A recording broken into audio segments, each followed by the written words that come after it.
Yes, it's John G. Sutton. Tales from the Jails. I'll talk a little bit today about health and safety in prisons, because I believe that the Home Office, or is it the Justice Department now, owe a duty of care to their employees, the prison officers, and it's quite obvious that they are not conducting risk assessments when it comes to actually placing prison officers into positions where they are potentially vulnerable. I mean, I spoke yesterday very briefly about two prison staff, two female prison officers. One was a prison nurse, the other one was a prison discipline officer or custody officer, whatever they call them these days. And they had been charged and placed before the Crown Court for allowing themselves to be seduced and sexually associated with a long-term prisoner. Both of them had been seduced by the same individual inmate. Now, anybody who's worked on the landings in the prison will know, and I was a bloke, obviously, you can tell by the beard, the problem is that you're in a position there where you've got to be in control. Now, for me, as a former NCO in the British Army, I ain't got any great problem with giving direct instructions to prisoners, and if they didn't want to follow my instructions, then I didn't have a great deal of trouble in dealing with them.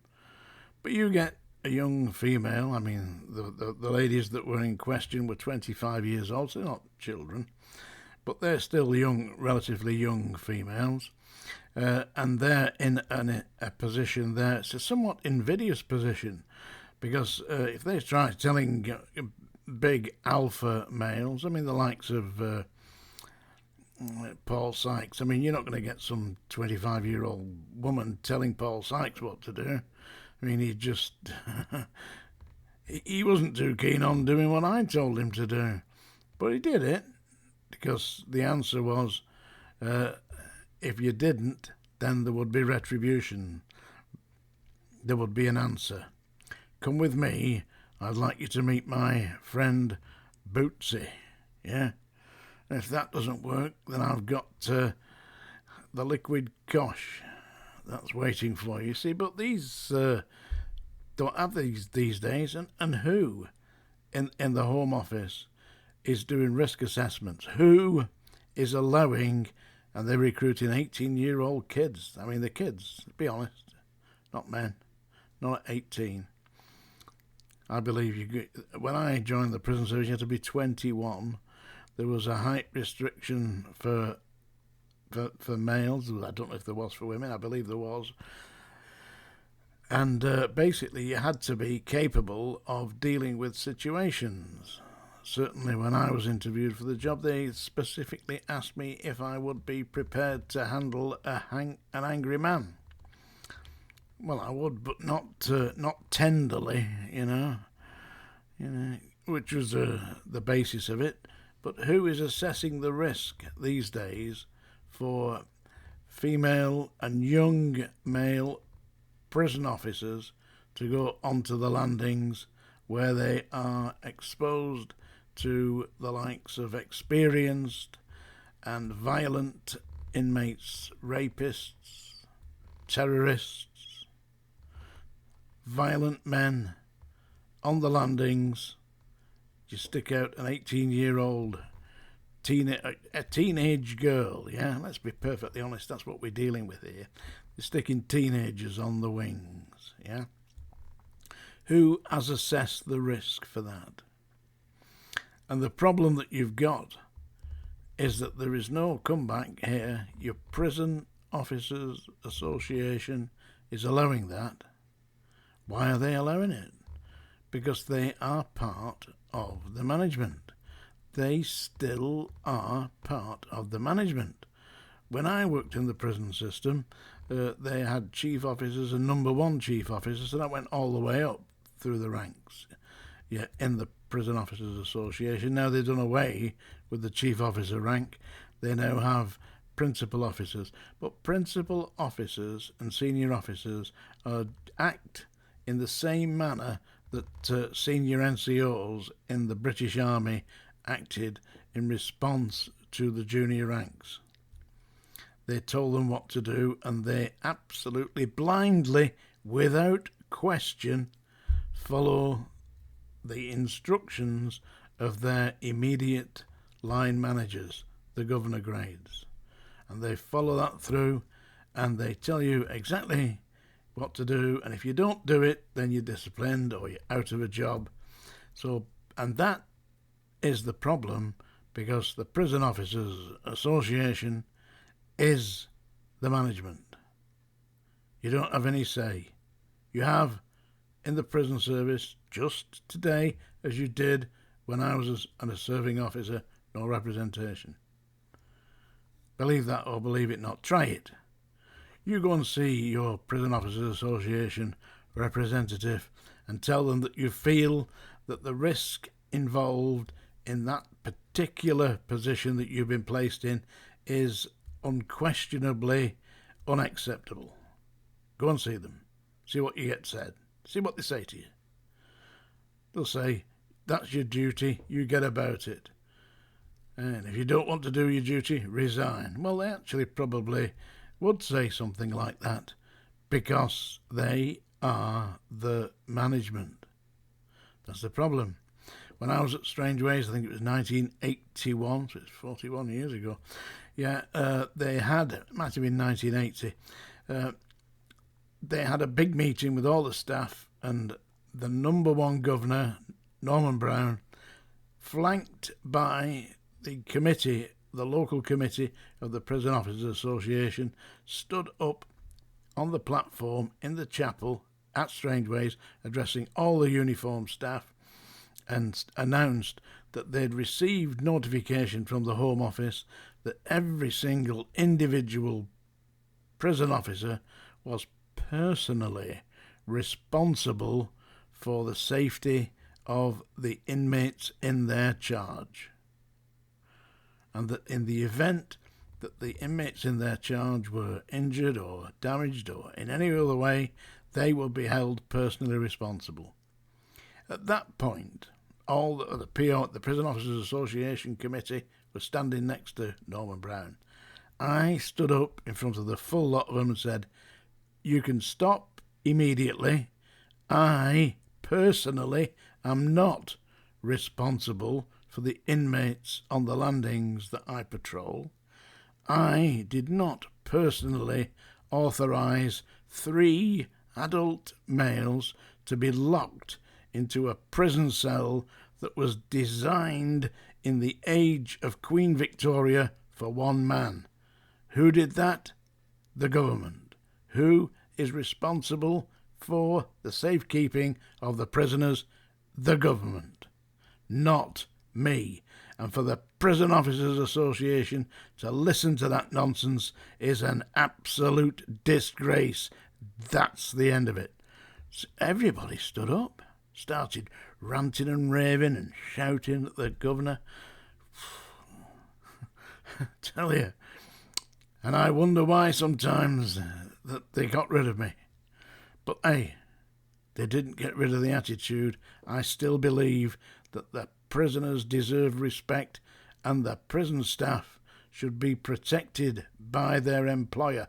But their employer is the Home Office, and the Home Office are protected by Crown immunity.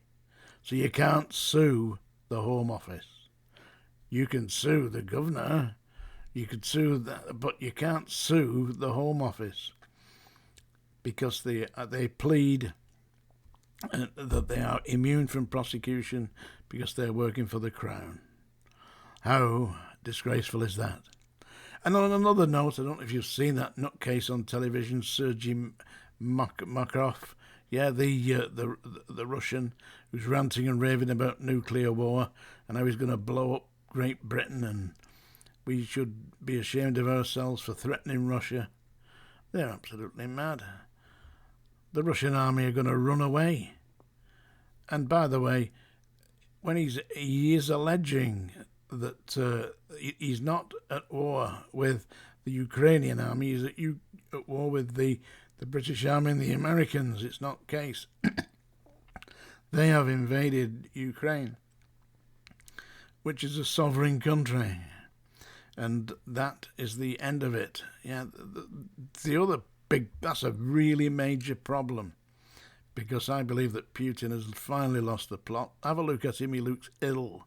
Yeah, the other gang of lunatics in Tehran, that's Iran, by the way, the capital of Iran, where they've got women who have been dragged into custody and beaten to death for not wearing the hijab. That's one of the coverings for their hair. They've been dragged in by they call it the morality police. That's imams who have big sticks and do seriously. They go around Tehran, and anybody that's seen is not conforming to the dress code, that's the hijab, or they beat them in public. I honestly believe that if that's done in the name of religion, then what kind of a God is that? I wouldn't subscribe to anything that does that at all. Listen, I hope you've enjoyed this little rant from me, but as for the Home Office and placing prison officers at risk, they're doing that all the time. I am now going to, yes, it's that time. I thought I've been reading your poems lately, so I'm going to do a little song. I don't know if it's going to be any good. Most likely I'm going to kill it, bite it, rip it, one thing or another. That's it. It's the song Ding Dong. Ding Dong Dinger. Yeah. And I'm going to do a song now. Or I'm really going to do a song. Made famous by Elvis Presley. From about the 1950s, I believe. Is it 1958? And I like this song. It's called Don't. And I know that you're all shouting, well, don't do it, John. Too late. I've decided I'm going to do it, yeah? Don't. That's what you say each time that I hold you this way. When I feel like this and I want to kiss you, baby, don't say don't.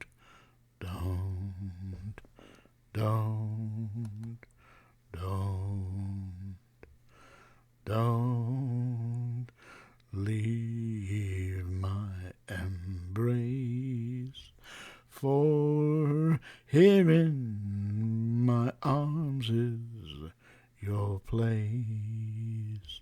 When the night grows cold and I want to hold you, baby, don't say don't.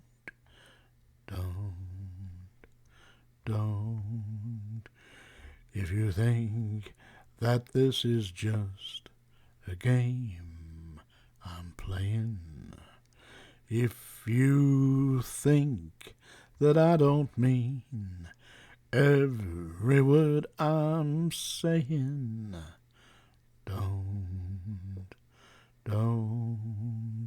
don't feel that way. I'm your love, and yours I will stay. This you can believe, I will never leave you. Heaven knows I won't. Baby, don't say don't. There you go. I crucified that, didn't I? And I know what you're saying. John, please, don't do that again. Too late, folks. I already been and gone and done it. Please like, subscribe, all the rest of it. This is John G. Sutton Tales from the Jails. we'll speak again.